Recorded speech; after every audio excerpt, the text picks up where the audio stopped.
What's up, guys? I'm BTC, a brand new patch for the live version of the game. This is going to be in the experimental mode. There are a couple of buffs, nerfs, and quality of life changes. Let's take a look. First up is Ana. They changed her Bionade to act just like her normal healing does now, where it will go through teammates that have full health, which is great.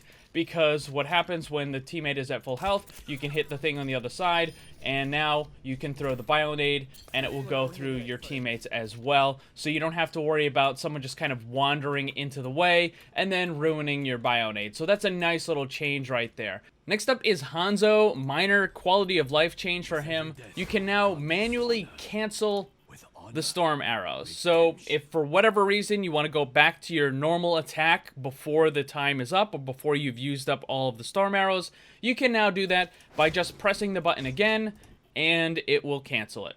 Next up is Brigitte, who got nerfed yet again. Her health went from 225 down to 200. Would like to point out that she is the least played support in the entire game right now. In the lower bracket, she's also one of the least played characters in the entire game. The only place where Brig is getting any play whatsoever is in the upper bracket, the Masters and GM range. And even then, it's only kind of middle of the road. She's not being completely dominant in that area. It's not like, you know, you see her in every game. She's just got a kind of middle of the road pick rate. So she's being used every once in a while. And yet that is still too much because we have that same group of players that is constantly and incessantly whining about this character, about how they don't like her, about how they don't want her in the game, and this and that. And that is why we're getting this nerf, because that small group of players that is constantly and incessantly whining.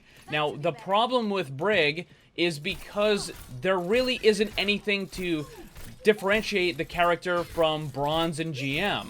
All of her abilities, all of her attacks and everything work essentially the same way. You play the character the same way. And while you can have some effectiveness in the upper bracket because there's more coordination among the teams and there's better team comps and that sort of stuff, then you can have the character be effective in the upper bracket, which is why we're seeing some of that pick rate on the hero. But in the lower bracket, where that stuff doesn't really exist all that much, the character is completely and utterly useless.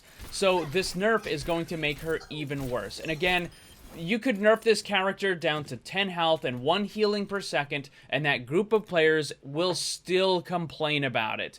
You don't balance the game around players that don't want the game to be balanced. They don't want this hero to be balanced. They don't want the game to be balanced. They want the game to be as unbalanced as possible in their favor. Don't listen to those players. Next up is a buff quality of life change for Mei, Symmetra, and Torbjorn. It's all effectively the same change for all of these characters. What you can do is now destroy certain objects while your character is dead and waiting to respawn. So for Mei, it's going to be the ice wall. For Symmetra, it's the teleporter. And for Torbjorn, it's going to be the turret. So let me show you here. Let's say you have a teleporter set up somewhere, and then your character gets eliminated.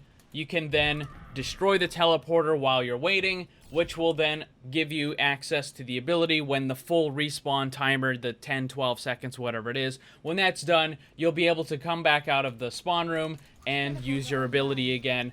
And same thing with Torbjorn and with Mei. For Mei, it's a little bit different. I think for Symmetra and Torbjorn, it's more of a quality of life thing. But with Mei, it's actually more of a buff towards that kind of idea. Because if you're in the middle of a fight and you place a wall and then you get taken out, well, what happens is that wall is going to be there for the entire time, and then that will block off your team. Maybe it prevents your tanks from moving, maybe it prevents some healing, maybe it blocks off one of your friendly ultimates or something like that. So being able to remove that even after you've been eliminated is a pretty nice change for Mei. And again, it's more of a buff for this character and more kind of a quality of life for these two. Next up is Moira, who got a nice little buff to her healing. The Biotic Grasp, the healing resource consumption rate was lowered from 14 down to 12.5. So this means that using the heal will cause your fuel gauge to go down a little bit slower than it did before, overall giving you more total healing. So that is a pretty nice little buff. I mean, it's not massive, but it is definitely going to be noticeable. Next up is Pharah, who got a nice little buff. You can now crouch mid-air to accelerate downwards. You can almost think of this as a mini passive or a mini escape ability. So let's say you're up in the air and then suddenly you start taking a lot of damage from a soldier or McCree or something, and you need to escape. You don't have a Mercy that's up there with you. You need to escape quickly. Well, now you can just hold the crouch button and it's going to send you to the ground really fast, and then you can take cover and get healed up. So this isn't anything super amazing, but it is definitely going to help Pharah quite a bit. Being able to very, very quickly get back down to the ground so that you can take cover is definitely going to help this character a lot.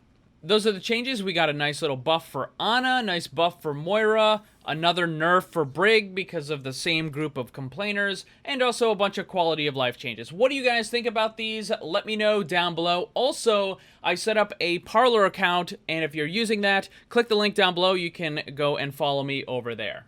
Thanks for watching, and if you'd like to be comment of the video, then leave yours, and while you're at it, ring the bell so you never miss a new video. Also, if you want to get some cool gear, join my Discord server, or follow me on social media, then check out the links down below. And remember, always blame the controller, because it's never your fault.